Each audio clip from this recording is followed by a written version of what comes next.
Good afternoon, everyone. It's Adam here with Rivertime Beagles. I want to do a little review of the new Garmin Alpha 10. I had opportunity to use it here lately, so I just want to do a quick review of it. We'll go ahead and get it powered up here. You got your power button on top here, and then your correction button in the middle, and then at the bottom here is the charging port. Then on the other side, this button here is your menu button.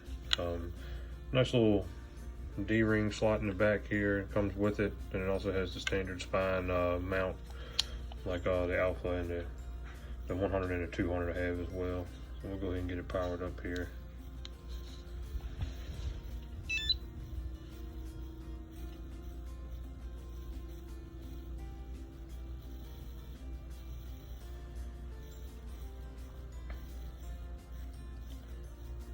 So while it's acquiring GPS signal, I'll go over some of the features of the product here. So for starters, here's your menu button, or your menu screen. It's where you can start your hunt, mark your truck location, add devices. You can add up to 20 collars on this one, or 20 devices, whether it's collars or other handhelds. To where you can see where other folks are that are hunting with you as well. So there we go, we've acquired GPS signal already. That was pretty quick. I'm even inside the house here. So hit the menu button, takes us back to the dog list. So what you see here is a handful of collars that I already have loaded onto the unit. Let's see if I can get this to focus a little bit better for us. So I got a handful of collars already loaded onto the unit here for a couple of my dogs. So you see the compass rolling across the top up there. So you got your battery life for your handheld, your GPS signal strength up in the top left. In the top right, that's just showing you that your right hand side is the menu, because once you go to that, that becomes the X up top to go back where you came from. So one of the more simple features of this one is it does not have the map function built into the Alpha 10 itself.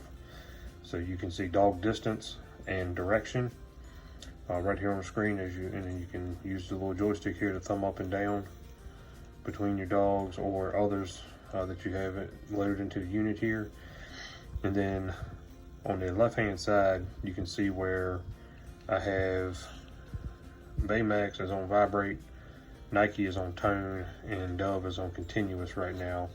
So to change those, or let me back up. When you pair a collar, you set what you want that to be as soon as you pair the collar. So whether you want that to be on tone, continuous, momentary, or vibration, and what level of momentary or continuous as well. But once you're using it, if you want to change it, you simply slide to the to the left. You can go up to tone, down to continuous, or down to momentary, and then you hit that, and bam, you're back. So continuous, then you can change your level of stimulation.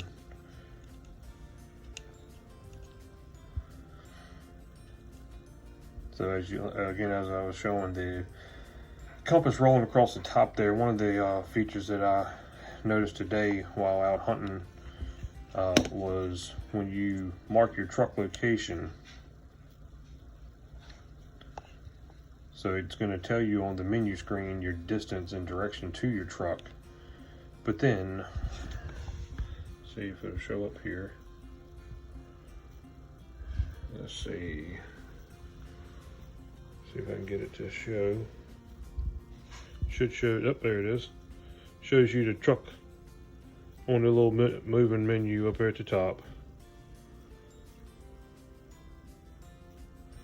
So that was a pretty cool feature, just in case you're not looking at the map and you want to see which direction the truck is at. You'll be able to keep that in your bearings as you're out and about in the woods, fields, whether you're using this as GPS for hiking at any point in time or just strictly as a hunting tool.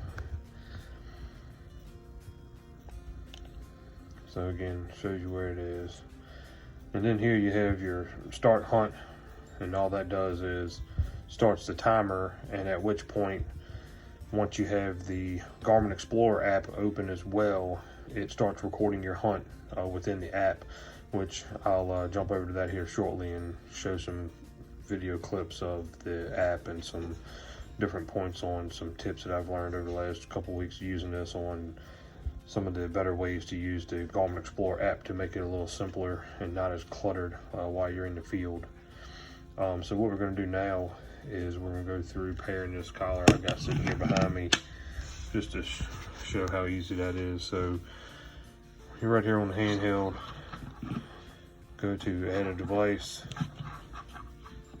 Whoop, well, I don't know what to set up. Let's bump that back one. Back to the menu.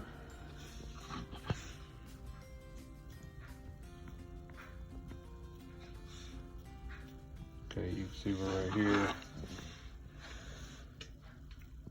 Add device, so you can add a dog, a contact, or receive a shared asset, which is when you can share a collar from someone else, or if you're receiving a collar from someone else. So this one we're going to go to dog. We're going to pair the collar directly off of the collar and not based off of the collar identification code. So here we go. We're going to hold the collar.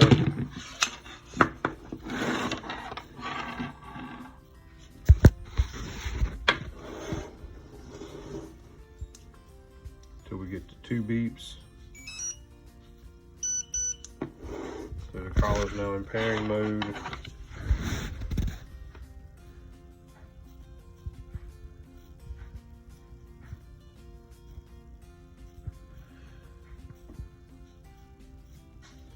There it is. We have successfully paired the collar, and I'm gonna go ahead and put my dog's name in here. This is for my dog Timmy. Once you're done, so I don't set any alerts for treeing or pointing. We're running beagles here on rabbits, so I have no desire to have a notification for treeing or pointing. So we go to none, and then here's where you can set the correction level in the beginning, which again, once you set it, it adds the device, and you can simply bump over to the left to change it. So, and then you can click on each dog individually. There you have the dog's GPS strength, the radio frequency strength, and the battery level. You can go here to share with others. You can share it wirelessly or with the code. And if you share wirelessly, you have the ability here to allow someone to just track your dog, or have tracking and control of it also. So I'll bump out of that, go back, and then you have your edit page here, which is where you would go to turn the lights on the collar as well. So you go to light option, continuous. You got blink slow, blink fast, and then of course turn it off.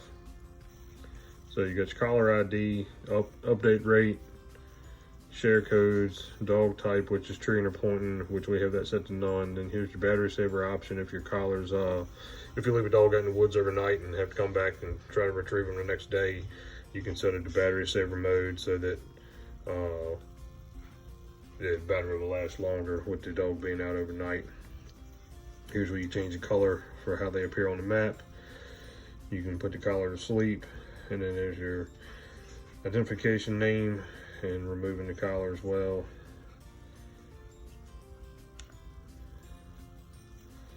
So that is pretty much it for the handheld itself. Very simple. So like I said, over here is where we start hunt, mark the truck, add devices, and then under the setup here, you do have where you can, this is where you would go to pair it to your phone, so that, or an iPad, any kind of tablet device, so that you can view the Garmin Explore app to see where your dogs are on the map if you are desiring to see that function as well. Compass calibration, system setup.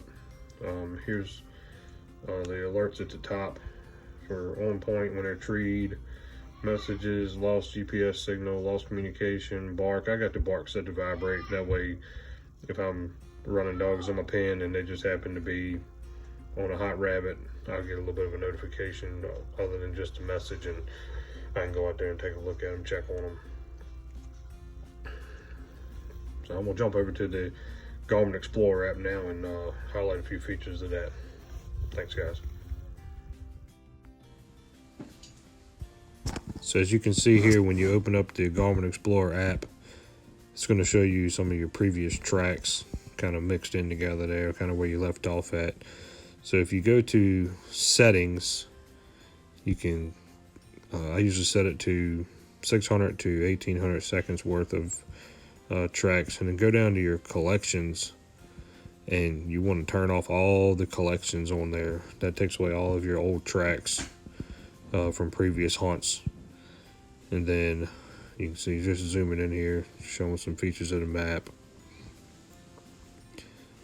Your layer function, which is in the top left, is where you get to your map settings at, and that's where your collections are and your current track is located at.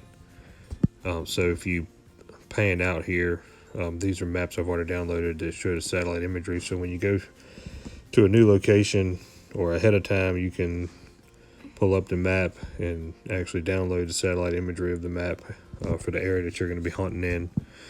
Pretty nice just to see a little more detailed picture than the grayscale regular Google map. So I just was showing a sample here of what it looks like to download the mapping before I canceled that, because that's not a section of map that I really care to download near the house here. So if you look here, the triangle compass button in the top right kind of gives you your compass option. As you rotate your phone, the map rotates for you, so that, you know, whichever direction you're looking, the map rotates with you on that.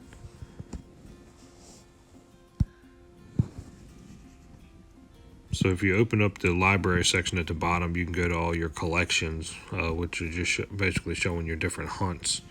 So the reason I wanted to show this is if you look at the playback here, when you're in a hunt and you have the Garmin Explorer app open, as the dogs are tracking around, the symbol there that shows the dog, whether it's sitting or running, will not always be in the front, showing the front of the track, showing where the dog is actually at. It'll just be highlighted on the track somewhere. So you'll see a dot representing the color of each dog, and that will be in the exact position of the dog on the screen. It kind of was throwing me for a loop when I was first using it. I thought the dog was where the larger icon was, but it was actually where the dot was. So on the playback, it doesn't show it that way. But when you're using it in real time, the dot is where the dog is actually at. So here we are showing you how to pair to the phone. Up in the top corner, you go to add a device, hit your Alpha 10, and then it's gonna on your Alpha 10 you're gonna select under your add a device where you can connect to your phone, and then simply pair the two. It will ask you for a code the first time you do it, so the Alpha 10 will pop up with a PIN code on it, and then you enter that into your phone, and then it will successfully connect the two together. And then from then on, all you have to do is open the app and then hit your start hunt button, and you are good to go. So I hope this was informative for you all. I hope you enjoy this product if you're a Garmin user. Like I said, a lot of features here, not as much as the Alpha 100 or the 200, but plenty of features here for the average dog hunter. Just another option for getting in the woods and enjoying that time with your dogs. So again, I hope you guys enjoyed this video.